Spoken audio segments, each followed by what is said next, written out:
Saudi अरब के दारुल हुकूमत रियाज़ में समाजी तंजीम पाकिस्तान राइटर्स क्लब रियाज़ के ज़ेर-ए-एहतमाम बानी पाकिस्तान क़ायद-ए-आज़म मोहम्मद अली जिन्नाह रहमतुल्लाह अलैह के 159वें यौम पैदाइश के मौके पर एक मकामी होटल में शानदार और पुरवक़ार तक़रीब मुनक़्क़िद की गई, जिस पर डॉक्टर ताहिरा अपना ख़यालात का इजहार कर रही हैं।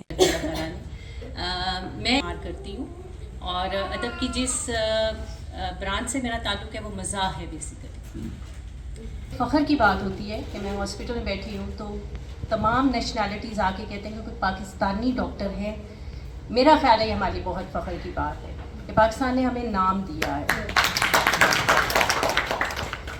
यहाँ पे मौजूद तमाम हाज़रीन, सामईन और हाज़रीन, सवाले से मेरी तकरीर ना तो उनके सने वलादत या उनकी तारीख़ इंतकाल के बारे में है, ना पाकिस्तान बनाने के बारे में है। मेरा थोड़ा सा हट के मौजू इस लिहाज से है कि मेरे वालिद साहब उन्होंने अपने बचपन में बहुत ज़ौक़ और शौक़ से जाके क़ायद-ए-आज़म की तकरीर वो उसमें शामिल थे और दोनों जब भी बात करते थे तो उन्होंने कभी क़ायद-ए-आज़म नहीं कहा था, तो हमेशा कहते थे बाबा कायद। बाबा है जो मेरे कुछ नई नस्ल के बच्चे भी बैठे हुए हैं, but you are calling goat, GOAT, greatest of all time. हमारे लिए वो गोट नहीं थे, हमारे लिए वो बाबा थे। बाबा मीन्स वही आप इशफाक अहमद साहब के बाबा ले लें, हमारे लिए वो बाबा जो बहुत ज़हीन है, फ़तीन है, मतलब उसे फ़लसफ़ियाना तौर पे जो है अल्लाह मियाँ ने बहुत बख्शा होता है।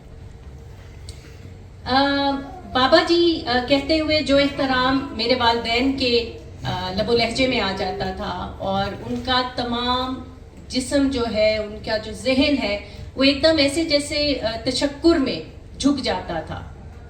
ये चीज़ मुझे हमेशा से बहुत ज़्यादा हैरत में मुब्तला कर देती थी कि यार वो क्या पर्सनालिटी होगी कि जिसकी वजह से मेरे वालिदैन जो है इतने ज़्यादा उनसे मुतासिर हैं। तो मैंने अपनी तकरीर में सिर्फ चंद पॉइंट्स उस बारे में, उनके बारे में है कि क़ायद-ए-आज़म का नाम लेते ही आप लोगों के जहन में यकीनन तारीख़ के अबवाब, मुख्तलिफ तकारीर के इक़्तबासात या बहुत से सरकारी तस्वीर से भरे हुए न्यूज़पेपर आ जाते होंगे, लेकिन मेरे लिए बाबा कायद को समझने के लिए और उनकी शख्सियत का जो एक सहर था उसको देखने के लिए मैंने उनकी शख्सियत पे थोड़ा सा सर्च किया, आप कह सकते हैं। उनकी शख्सियत का एक मुतासिर कुन पहलू जो है वो था वजाहत, उनकी सोच की वजाहत, मकसद की वजाहत और किरदार की वजाहत। और इन तमाम चीज़ों में वजाहत नहीं, शिफाफियत बहुत थी।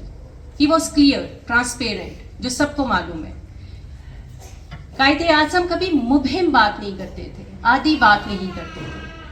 आप अगर उनकी तकरीरें सुने तो नहायत जामे, मुदल्लल और बहुत बहुत खरी बात होती थी, चाहे वो सुनने वाले को, सामीन को नागज़ीर तौर पे सुनना पड़ा हो और वो उससे मुतासिर ना भी हो रहे हों, लेकिन वो खरी बात करते थे और इसी वजह से शायद बहुत से लोगों के पसंदीदा भी रहे हों। उन्होंने कभी वक्त और असूलों पर समझे नहीं होते, बल्कि किसी भी पेशावर इंसान के रहनुमा असूलों में शामिल हैं। वक्त की पाबंदी को कुछ लोग उनकी सख्त तबीयत से ताबीर करते थे, लेकिन मेरे नज़दीक एक एहसास ज़िम्मेदारी है।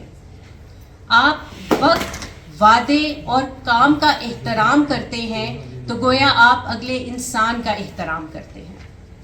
उनकी शख्सियत का एक अहम पहलू उनकी खामोशी थे।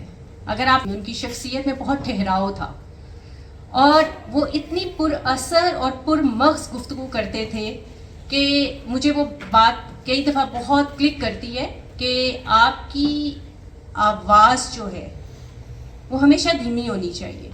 अगर आपका मुवक्क़फ़ मज़बूत है तो आपको आवाज़ बुलंद करने की ज़रूरत नहीं है। उनकी नफ़ासत, उनके लिबास, गुफ्तगू, उनके एतबार में